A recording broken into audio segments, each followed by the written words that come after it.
far, the Mathare I knew 30 years ago is not the Mathare there is today. And if you go there, you will realize that the young people, now even older, because we engaged with them then, and now they have brought about development within their spaces. But then there was this class of the middle class that was living in their houses. They never wanted to come to understand, we are okay, we are fine, so we do not want to engage. This is the time they realize that whatever they could not do then, they need it now. And it's good, this is the right time. I'm not blaming them. This is the right time. And so we have moved from the national government coming into devolution, into a space whereby the citizens could not really engage so far with the government because it was too far away from them, isn't it? But now devolution kind of has brought, services closer to the people. Through the Constitution, you understand that we have to engage with the county governments as much as we can because they are getting the resources from the national government in order to give you services. So, at what point do you, as a young person, come to understand what resources have come from the national government to the county government for me? How do I benefit from the county or from the government? Let's say, for example, how do I benefit from the county? If I talk about the county, remember there is that portion that is actually given. It's 15% at the moment that actually is supposed to trickle down to the county government in order for them to give services to the citizens. So, as a citizen, do you ever ask, how do I benefit from this? Or how do those resources trickle to me? Most people don't understand. Through the budget process making within the counties, that money is appropriated by coming up with itemized budgets. Where do this itemized budget come from? They should come from the people. The citizen. We go to the citizen. That is the ideal, I would call it ideal in quote, process that we come to you. What are your issues? We need a road. We need a toilet. Yeah? We need you to do, we need a community hall, So once we pick that up, then that is what we call the itemized budget. And it's then brought to the table, it's done, and there's a process of going through the itemized budget until a point where then it becomes a budget that has to be ratified by the county assembly in order for us to start to expend the budget. So, maybe at this point is just to understand where do the citizens then engage with the county? Most of the times where I've asked about public participation is at that point. Some of them are actually mobilized strategically. I would say this because I have seen this, that those who come to the budget, they come to stamp what the county has decided it will give you. Because you never, or rather they never get really to the ground to get what you really want. But at times, we need you to come out and say, this is not what we said we want. And I think that this is a point where we are at. And that's the beauty of devolution. I usually say that devolution may look like, these people are just eating, but it's because there is no accountability coming also from the citizen. And I think this is the right time for the protest and the awareness, the reawakening, I would call it the reawakening, has come at the right time. We've done this over and over again. Governments have used money, have been corrupt, and you have roads that are already completed and they are not there. You know that, isn't it? If you go there is no road. We have schools. Capitation is being done, even in government. You have no schools. But money was used up. So how do we put the government to account for what resources have been given for the citizens? Then this is the place, and this is where we need to begin to understand my space as a young person, what I need to do. Do you ever ask the counties, what budget is there for the county, for the young people? And what do you do with them? There is always a budget. Does that money trickle to you? Yeah.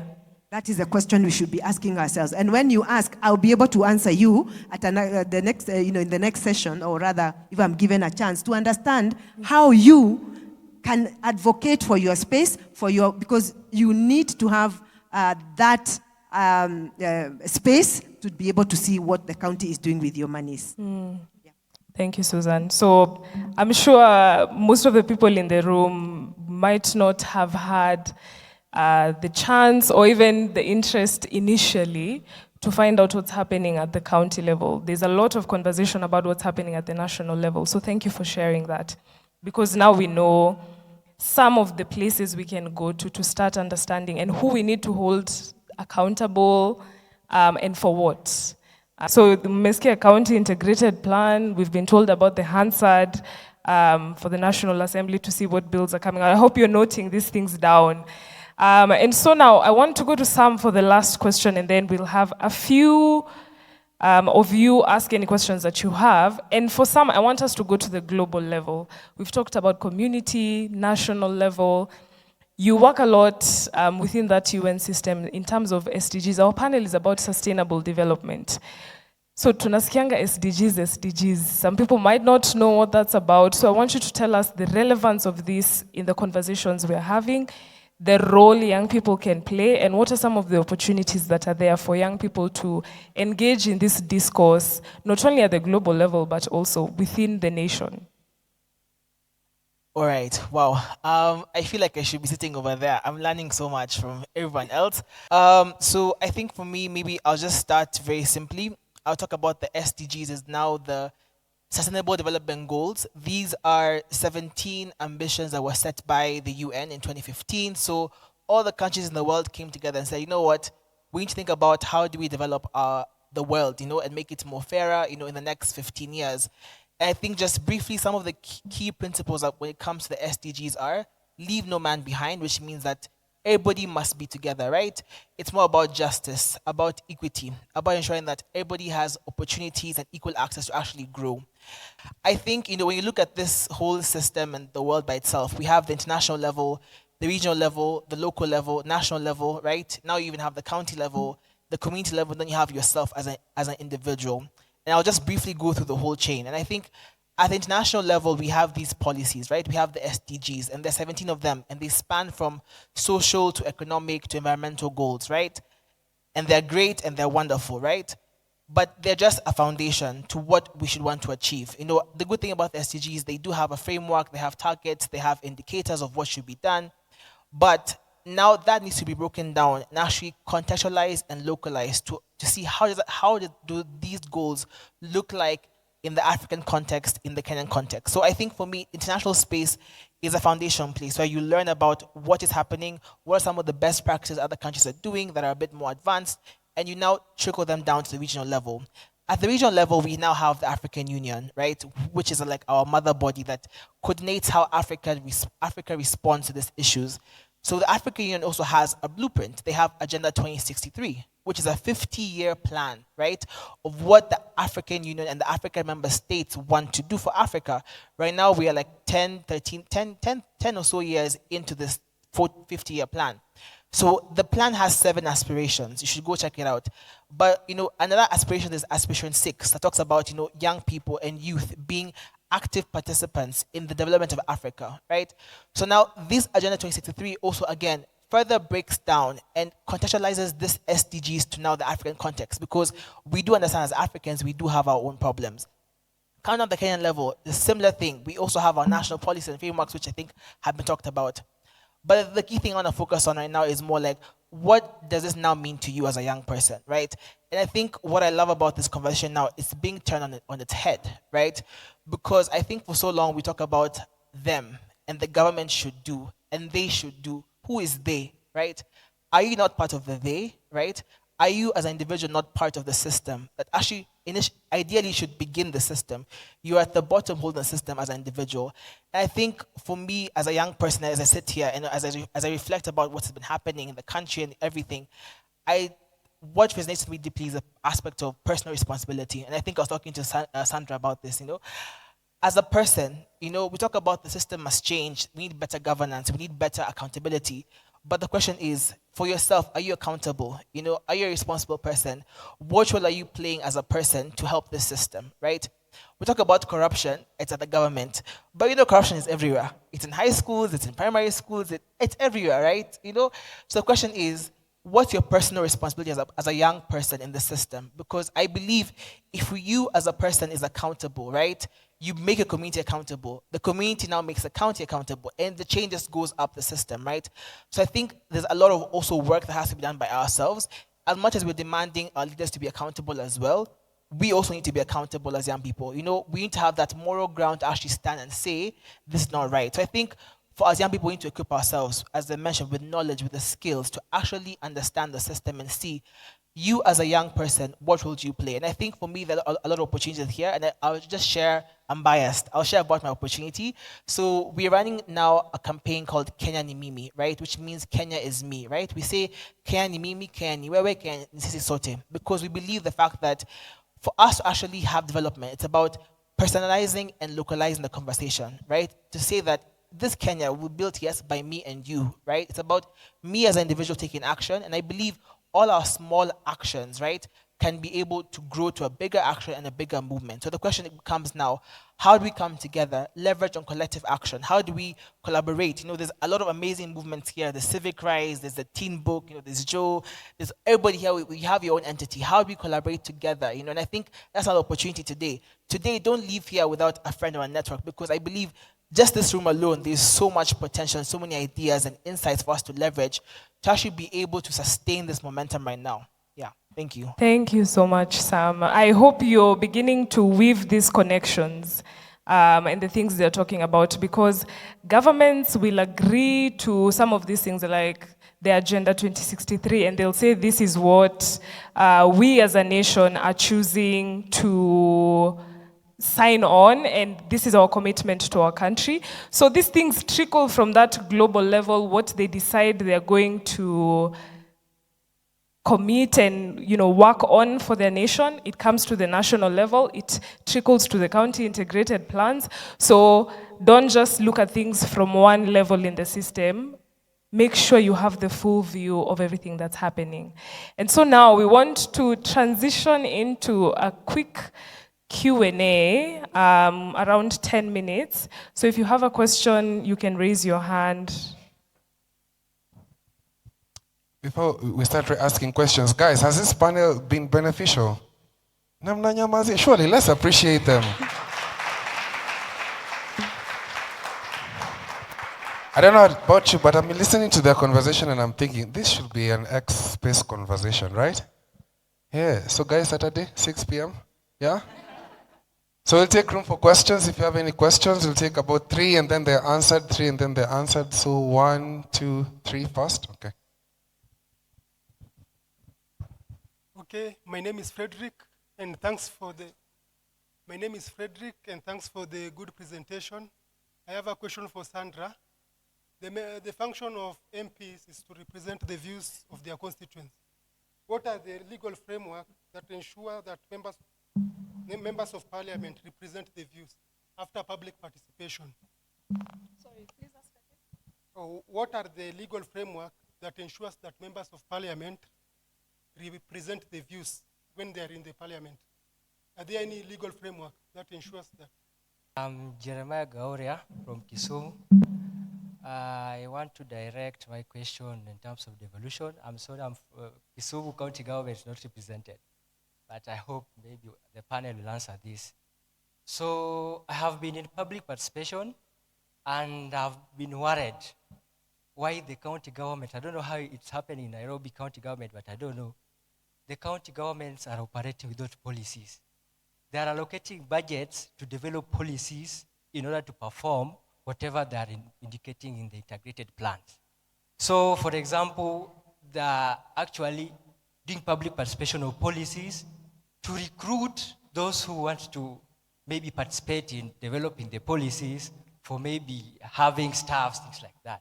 So maybe that Sandra will assist on how this policy framework works, such that our county government can operate without policies, because I think policies should be governing the process of actually the government, those who are governing, to actually come up with a framework to ensure that everything is in place before maybe doing all that kind of process. Second, Joe pushes us. So young people, you need to read, don't go to TikTok to maybe look at dance challenges. But young people are frustrated. We just going to TikTok just to maybe release stress.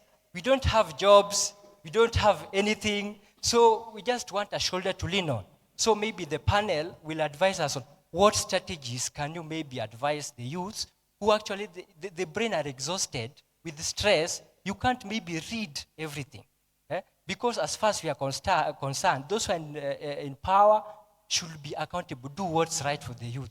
So my question just to maybe, if it's not others, but me, because I may represent those who are traumatized, how can you advise me to actually maybe put the government in check without maybe going and making my brain so much exhausted with the readings? Yeah, thank you. Good afternoon. My name is Hilary Fiona, and I'm from Kisumu. And my question are directed to Madam Susan Kimani. And the question goes by, we have youth funds and projects that are set aside for youth, I don't know. But from the community level, there can be questions that there are questions that are coming from youths. For the youth funds, you find out that there are these funds that are given to youths when they are in chamas and they are in small associations for them to do their own work. But they are not advertised. We do not know about them. They are there, yes. But whom do we approach? Where do we go to ask for these? And how can we be assisted? Because we are being told that at the community level, we need to know what is there so that we have that power to talk about it in public. So you can assist me in that. Whom do we approach in case there is nothing we are being told in the ground level? Thank you. All right, thank you for those questions. Panelists, I beseech you, because of time, to make your responses very, very concise, a minute each. So Sandra, we'll start with you. The questions that were directed to you. Seems we need to call her back to talk to us about, you ask all your questions about the legal framework. Yeah. The first question on how you can ensure that your member of parliament represents your views. It's an expectation. You do not hope that he will or he or she will, because by the time you are voting this individual to power, the assumption is that he knows what his role is and he knows what is expected of him when he goes there. But that is not often the case. So now the Constitution and existing laws provide you an opportunity for recall. I'm sure you've heard of the conversations that are going on about recall of MPs. So that's a process that has begun. And the court recently talked about it in terms of instituting recall proceedings, which we are going to make practical. So then again, I think one thing that all of us can start working on is to ensure, to put pressure, so that then the provisions and the laws that are going to ensure recall of MPs then are passed and operationalized, because otherwise then it's still going to be the same thing with a lot of noise, but then we do not have some place to go, any existing mechanism for us to hold our members of parliament to account. The other option is to wait until 2027 and then you vote them out. That is how you hold them accountable. Now, to answer the question about the county policies, how to ensure that counties engaging policies, and I want to build up from what she said on two things. One, there's something called a county calendar. Yeah, something called a county calendar. What does a county do between January and March? What does a county engage in between March and April, between October and December? You need to know that, so that it is from then that you're aware that during this season, this is what is happening at the county level, and this is how I need to be engaged. And these are the structures and systems within which I can engage the county. So tied to that then is knowledge on the policy formulation process or the policy making process, because most times we wait until the policy has been passed. That is when we make noise. And yet there are stages to making a policy: agenda setting, formulating it, the implementation. So you got to be aware of the structures and systems and how you can effectively participate during that process. You don't wait for the tail end. All right. Thank you, Sandra. I'll pass it to Joe to answer the question that was directed to him. Very briefly. Yeah. Was it Hillary? So remind me your name? Sorry? Jeremiah. Okay, thank you for that question. And I could see the reaction from the crowd because everybody, what will I feel your point? It's like there's a sense of depression going around. Anytime you turn on the news, you go onto social media, it's just depressive things. And you're like, man, let me just do things that take me away from that kind of thing. And I want to agree with you that, in fact, one of the things we all need to be careful about in this season is our mental health. Yeah, these things can push you to the edge without you even knowing, and you just slide into a form of hopelessness and apathy, and that doesn't need to be the case. So what I would advise is that you don't have to consume these very bulky documents, and as we've discussed here, some of them can be very technical in nature, and one of the things that has happened is that, and by the way, maybe Mike can tell us more next time about algorithms, but if you begin to engage with guys who are breaking down this information into bite-sized pieces, Mike is one of them. You know, there's people like Adele, myself, I do that as well. I take a bill and I dissect it into a language that, you know, in 5 minutes you're able to understand what it is about. So go follow those people and your algorithm will begin to give you more of those. If you're on Twitter, there's some guys called Bunge la Mayut. They actually take a bill or a piece of legislation and they actually break it down to a way you can understand it. And they're also posting on public participation coming up and how you can be able to engage. So that's what I would say. But if you're able to engage in a dance challenge once in a while to decompress, please do that. And that speaks to that aspect of balance. And before we proceed with these questions, responding to these questions, in systems thinking work, we talk about how this is a marathon, not a sprint. It takes time. You have to be comfortable with the idea that it takes time. There are some things you can agitate and it will change quickly, but that's also where community comes in. There's digital spaces where you can go two ways. You learn and you also unwind. So think about this even as they're answering your questions. There's that fatigue, but think about this as a marathon and not a sprint. And Mike, I know you wanted to contribute to that. Okay, contribute to? I wanted to I wanted to answer Hillary's question about whether there is youth funding or something. Sure, go ahead. During Kibaki's regime, there was a youth funding program that was put in place. It's called the Youth Enterprise Development Fund. So I was invited in the stakeholder validation workshop a few weeks ago. So the funding for the youth exists, but it was now transferred. It used to operate as an independent entity, but then it was put under the Ministry of Youth and Creative Arts because it was not performing well. As this year's budget, the budget that was set aside for the Youth Enterprise Development Fund was cut by half. Actually, it was cut by 55% because they said the program was performing poorly and people are not applying for the funding program. But we all know why, because the government doesn't give it visibility. In 2016, the budget that was set aside for Youth Enterprise Development Fund was 225 million. But at the end of the consecutive financial year, 180 million could not be accounted for. That's almost 3/4 of the whole budget. So it's an existing program. It exists even now. You can apply for it. Just search for Youth Enterprise Development Fund. And most people don't know about it because the government doesn't give it visibility. But yeah, it exists. Just to add on to that, it's also a very competitive fund because every youth wants to apply. But then we've got to be very strategic. How sustainable is your project? Because they're looking at issues to do with sustainability. Let me say, she asked, how do we get there? Who do I contact? You have a youth development officer, development fund officer in every sub-county. And if you go to the ward level, you'll find representatives either at the ward level or at the sub-county level. Engage the officer at that point, and maybe now you can express. Let them get to know you. Let them get to know your project. Let them assess your project. Most of the projects actually have no kind of systems. So even to give a fund, it's not easy. You apply, but you have no systems. So let them help you in that. Again, I want to say that there's also the Women Fund, the Weather Fund. You know, all this, at that point, is where you as a young person, you don't need to just focus on the youth fund. Focus on other affirmative funds that can accommodate the youth, right?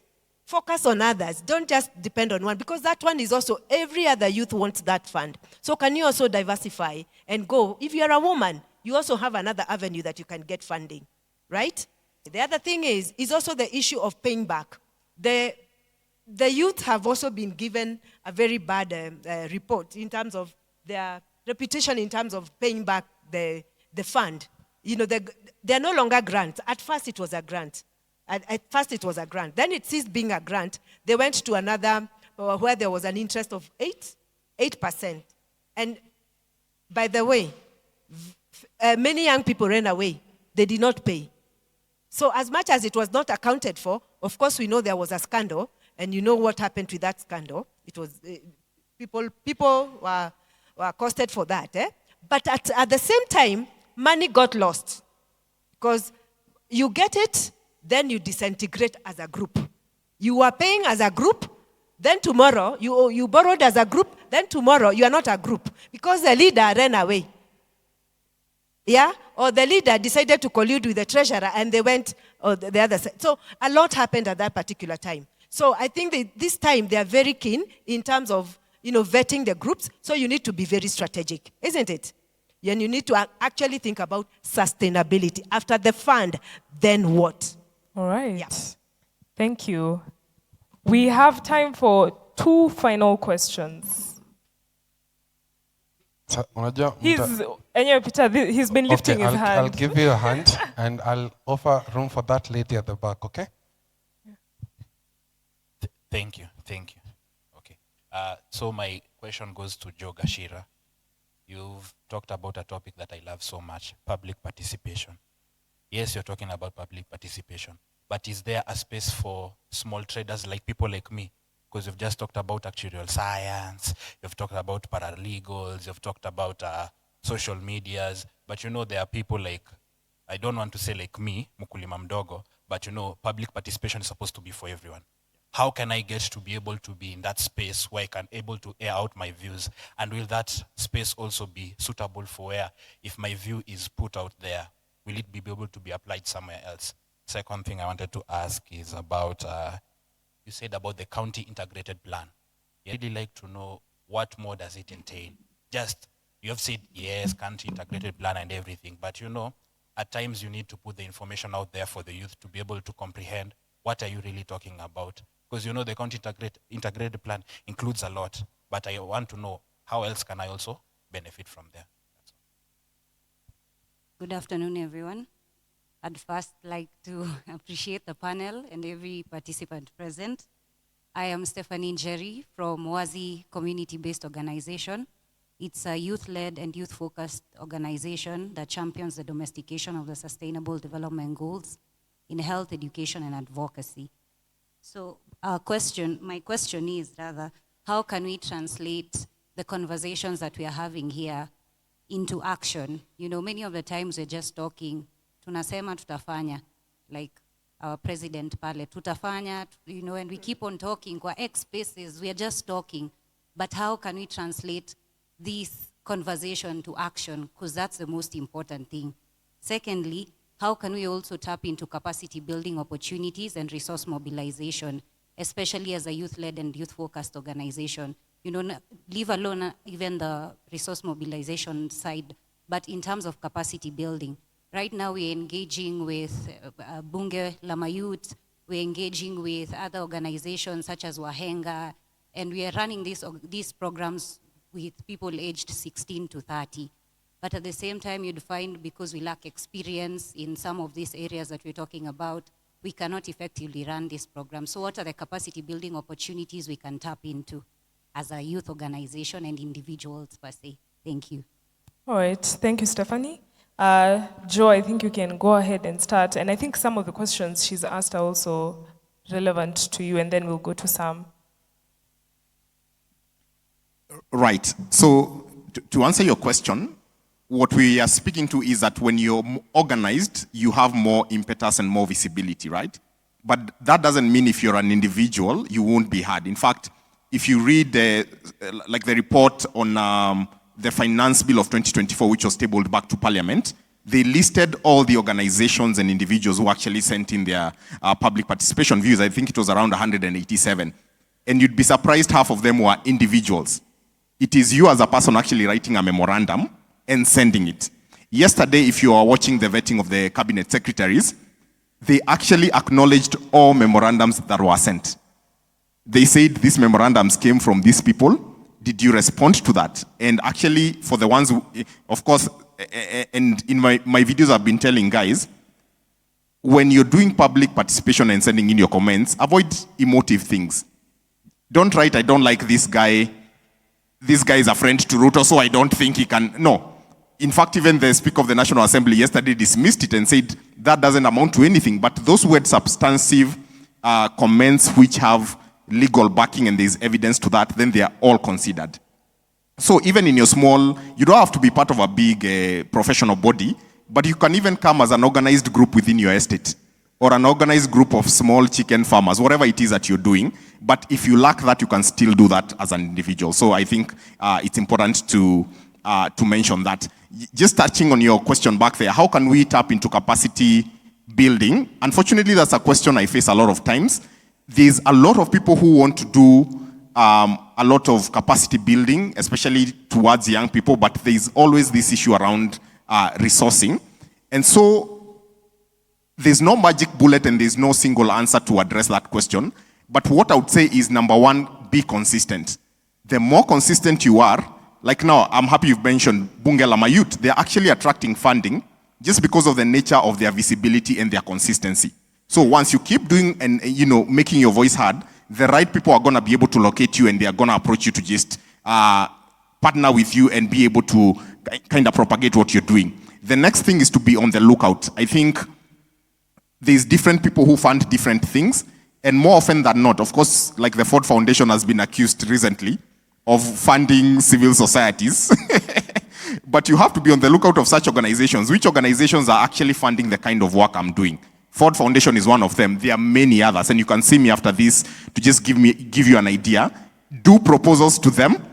It's merit-based, and if you have the evidence that you're actually causing some kind of community, you're doing some community work that has some kind of evidence, then they'll definitely give you the funding you need to be able to do that.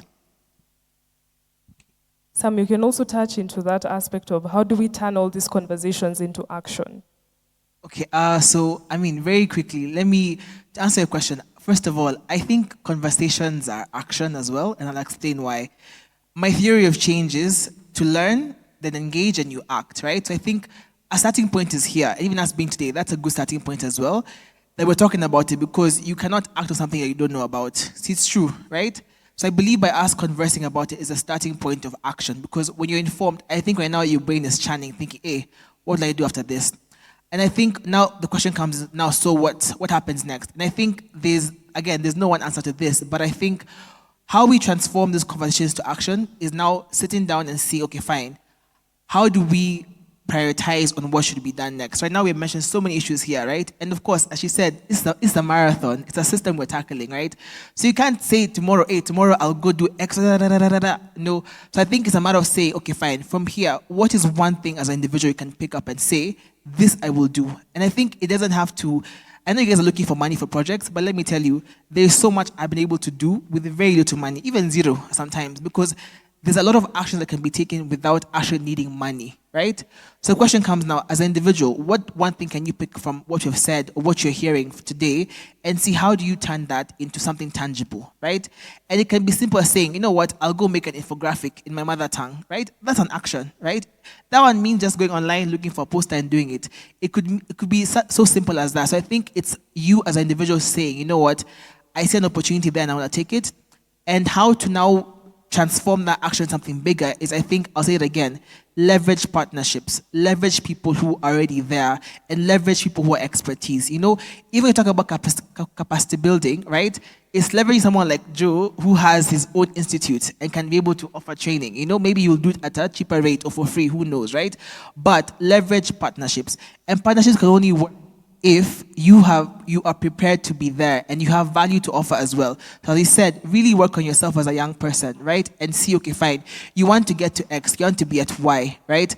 But what are you doing already, right? And the thing is, there's so much information out there already, you know, about the SDGs, about action, and about doing all that stuff. Go and find it. And I think after this also, I'm open to, you know, talking to anybody more about how to access information and opportunities, because I think they're there, but they're hidden. And I think them being hidden is part of the reason why we have this systematic issues as well. But thank you. All right. So Susan wants to answer Rivaldo's question, and then I'll ask our panelists to do your very, very quick.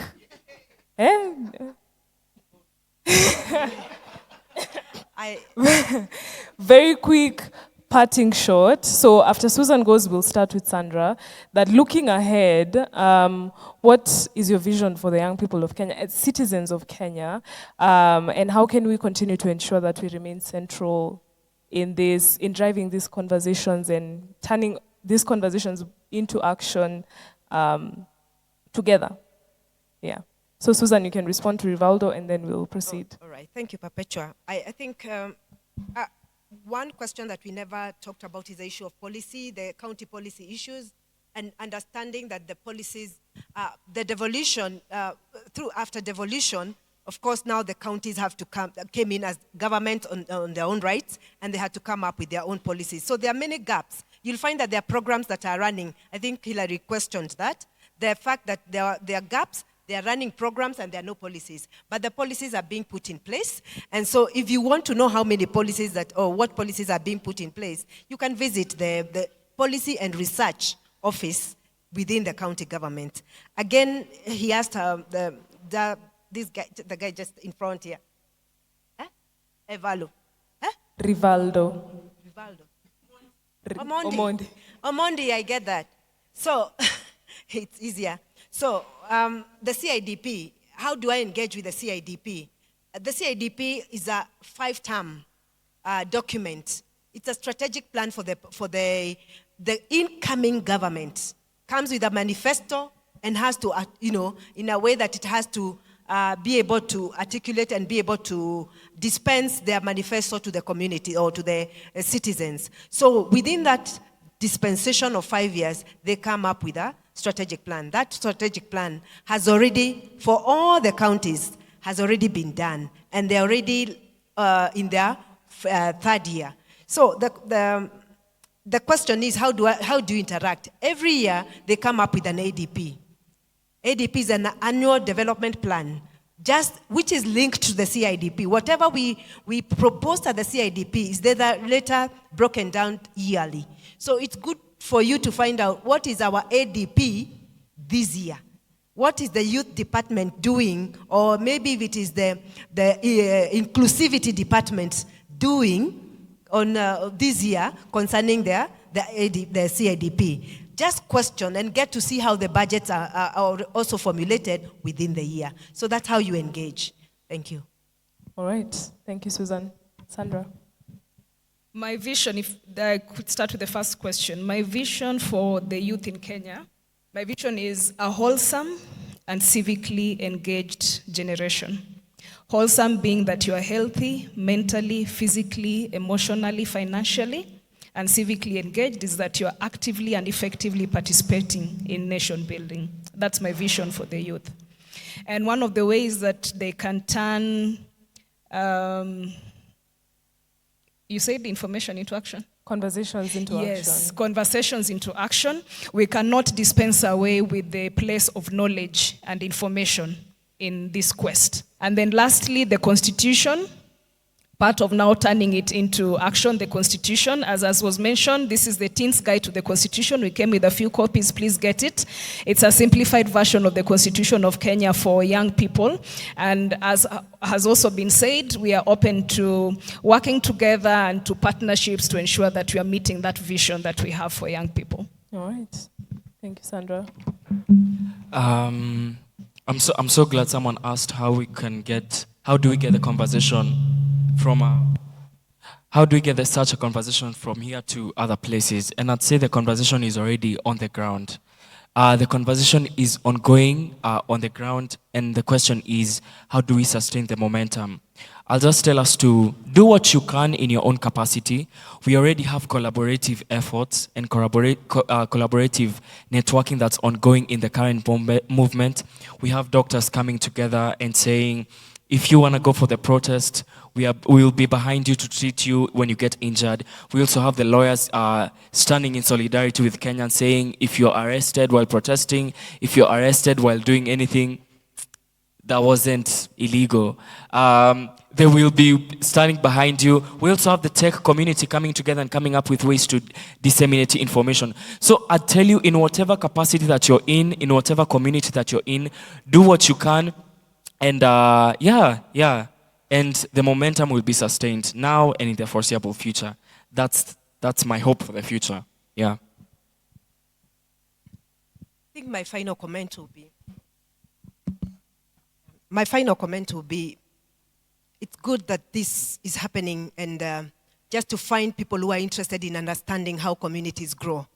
And communities will grow as a result of the individuals coming up with an interest in understanding about their communities. And it is very interesting that we're at this point. So for me, I would say that even at looking, especially from the government point of view, don't just look at the government people and just look at them at they're corrupt, they're what, I will not engage with them. Get the right networks and get into the system and understand who you can work with so that you are able to understand, because this is a system and a system cannot just be broken. We need to understand that it will be a process that for us to be able to get into that system and be able to correct the situation. So for you to, as she said, be informed, understand the system, understand who to work with, and that will get you to the next level. And that will be an action. I like his comment in terms of individual responsibility. Thank you. Mine is just to say thank you, first of all, Perpetual, for having us. It's been an amazing conversation. I've learned everything from every last one of you, and even from you guys. Thank you for being here. Just elbow your neighbor and tell them, thank you for being here. It's not wasted time. Thank you for being here. Just elbow them slightly. See, Vita, maandamano iliisha. So for me is to say that, and I like that somebody mentioned the Agenda 2063. And Agenda 6 talks about the development of Africa being hinged on people. It's going to be people-driven. And it continues to say that these people are youth and women. You know, we are talking again about the affirmative action. So this means, remember the analogy I gave you earlier, you cannot afford to be a bystander. There's something called the bystander effect.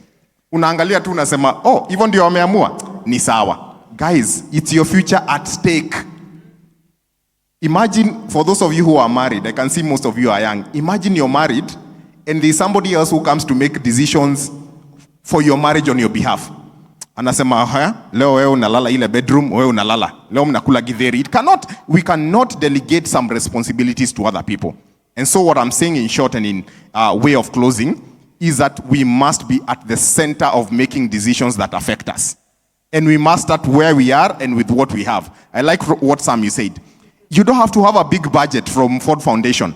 You have a phone and you have internet. Get on there and say something like some of us are doing. I know my friend here, Mike, was a guest of the state some few weeks ago because of using his phone to, do some of these things. But that is what we must do. Because if you don't do that, it's your future at stake. And unfortunately, this thing will come back to bite you in the diabs and you'll have nobody to blame. So engage now, start now and start with what you have. And I wish you all the best. See you at the top. Wow, all I can say is, Kenya ni mimi, Kenya ni wewe, Kenya ni sisi sote. That's it. Yeah, thank you. Thank you so much to the panelists. A round of applause for them. Now, I couldn't have summarized all they've said any better. And so if you forget everything else we've talked about, don't forget their parting shots. Our individual responsibility, the place of us collaborating and working together in community, not only within our systems, but also understand the government, understand what's been put in place, what are the plans. There are so many things. This is your right, this is your responsibility as a citizen. So we will not be bystanders. We will take our role and our responsibility as citizens very seriously. And you being here today is a huge testament to the fact that you're willing to do this. So thank you, and another round of applause for our panelists. Wonderful. Before we let them go, I'd like to invite my good friends to come and help me give them some branded merchandise as a small gratitude of appreciation for the good time you've been able to spend. Have you guys learned something? Yeah, and you know, honestly, I think I was waiting for you, Akili, to tell us the importance of us to belong to political parties. To belong to political parties, because that is the grassroots of where, you know, change starts, but we're not about to do that. So I'll ask Kwashara, please come and help me give out this branded merchandise to them.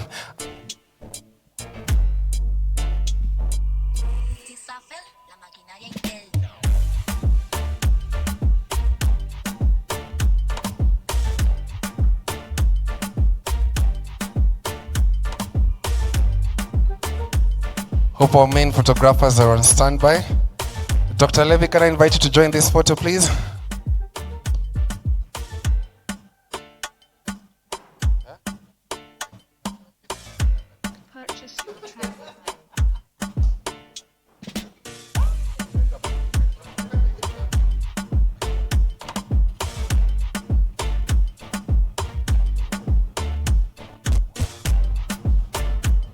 Thank you. One last time, let's appreciate them as they have their seats.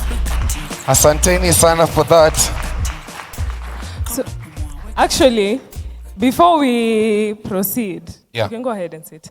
I want us to do a small exercise. Okay. Sam has told us, Kenya ni mimi, Kenya ni wewe, Kenya ni sisi sote. Yeah. Tumambo, let's not say, oh, the government is corrupt, oh. So I want us all to stand. There's a statistic that says, the former deputy governor of Central Bank wrote a book, and he said, out of every 10 Kenyans, 11 are corrupt. Now that we are standing, I want, if you've never participated in corruption, Tuko church. Never. And I'm talking financial. Unajua kuna behavioral corruption. Uliruka line mahali. Ulirusha maganda kutoka kwa gari. If you've never participated in corruption, I want you to take a seat. Never. Even behavioral. Remember, the Lord is watching you. So, I want this to be a reminder to all of us to uphold the systems that, you know, we want to ensure there's no corruption in our country. It starts with us. When you go into those spaces, build spaces that are corruption-free in your own individual capacity and also as a leader in all those spaces. So thank you for participating in this activity. You may now all sit. Na kuna wenye wamekaa chini, na naona kama wewe ndio ulikuwa number 11 out of the 10. But I will believe you for today. Sawa, thank you, Peter. Wonderful.